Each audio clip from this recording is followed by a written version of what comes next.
I will make videos. I decided that. Calvin commented on the video I posted yesterday, or I posted this morning, but you know, like I upload them a little bit later. And he said I was dropping nuggets of 24 karat gold. And I like that. It felt nice. So make a video today. Went to the gym. I didn't like eat food beforehand. That's like the one thing. Even though I eat like some peanuts or whatever as a pre-workout, I end up not lifting as hard or even going to the gym. That's like a common thing. So I didn't eat anything. I drank lots of water, magnesium, creatine, and some collagen, and then zoomed to the gym. I think it's just when you don't have any food in your stomach, because I think the last time I ate food was probably like 3 o'clock yesterday. Looked huge. I can't film in the locker rooms, unfortunately, but I was like, dang. That's it for right now. Got nuts, as always. Grilled nuts with the 100% cacao chocolate. Go so well together. So it's getting hot too. I hate that, like a lot. Normally when you go to the gym after a cold plunge, you don't sweat at all, and it's an amazing feeling, but you kind of get used to it. And so now going to the gym, not cold plunging, I hate it because I start sweating like 5 minutes in, and sweating's not fun. Sauna sweating is fun because you know you're gonna like shower off right immediately after, and so it's okay. That's it for now. I'll update you about the stuff that is interesting in life.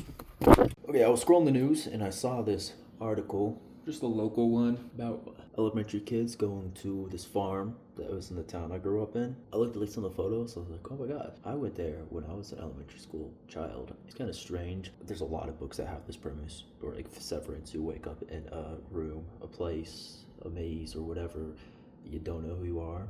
It's strange to realize that it's actually kind of just the basis of life, that you can go back and try to recall all these memories, and you don't really have readily available access to hardly any of them, and it's more difficult the more time that passes. And so like seeing that photo, I was like, whoa, there's a new part of me that I didn't know I knew existed, like in Maze Runner in the book. It's like, oh, they're trying to remember their name. Cannot remember their name, but the harder you try here, you know, hopefully you know your name, but you might be able to remember things you didn't remember before, and that's just so strange.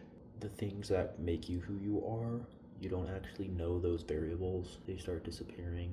It's like if you train an AI model on a whole data set, I guess even, yeah, wow, it is the same thing with AI. They don't actually know the training data that they were built on, but they are the result of that training data. Obviously you can ask it to recall certain things, but the fact that you could train a model and then etch it inside of silicon and then run Minecraft on it, but it doesn't actually know, like Minecraft itself, it only has the neurons or the artificial neurons that create that re-rendering of what it was trained on, but it doesn't know what the things it was trained on. Like, that's so strange to me that you're not constantly recalling every single piece of data that has created you or your current state of being in order to execute whatever it is that you're doing, or thinking the way you think, or being the way you are. Machine learning and human learning is a strange thing. Just don't want to forget stuff. So that's why I'm still making these, because I can go back and look at the training data.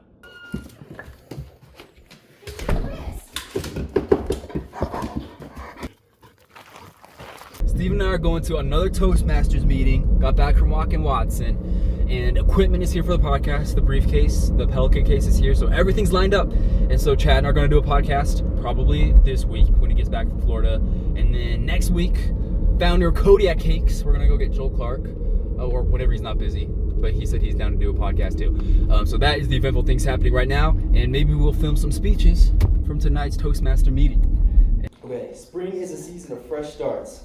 What is something in your life you'd like to start fresh or do differently this spring? Okay, all right. One thing I know for certain that I want to improve on this spring is consistency and utilizing routine and habits to reduce the reliance I have on use of willpower. Now, willpower is a concept that I know we all have and we think a lot about because we need to use it in order to do and achieve the things we want to do in our lives. And often we run out of willpower. At the end of the day, it's like, you know what? Let's just eat. We'll sleep later. There's a new episode of Severance out. Let's just watch that. We're not going to sleep right now. And what I've noticed is that habit is something that does not require any willpower.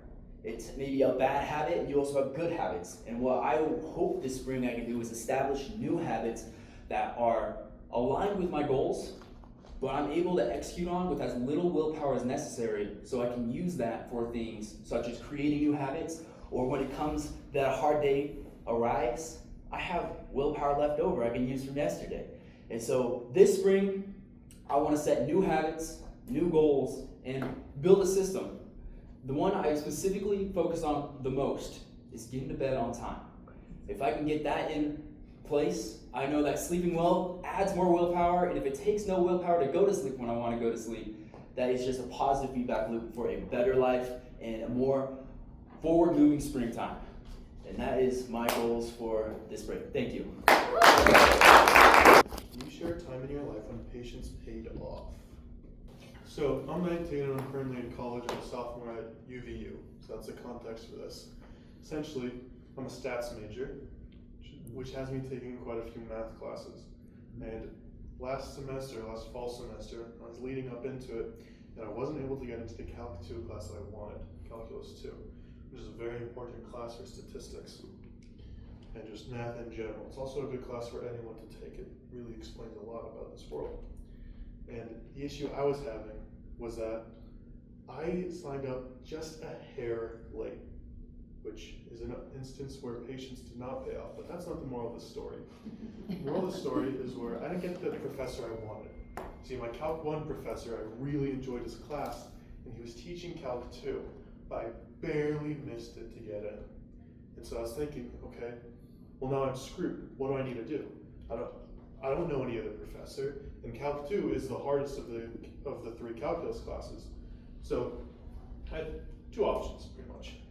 I could give up and say, you know what, I'm taking Calc 2 next semester in this spring. But I also had the option, I could be put on the wait list, right? I could wait it out, see if something happens, be patient about it.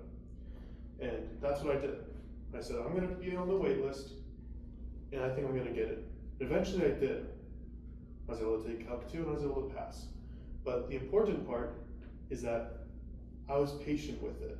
I didn't immediately just say, nope, done. We're waiting a semester to take Calc 2.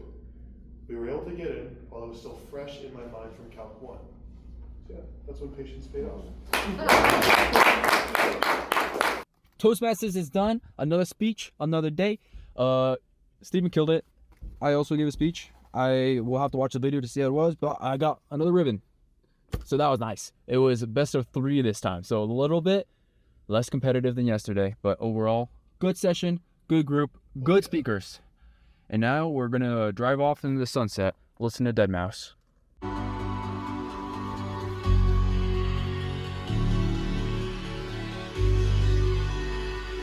It's gonna drop.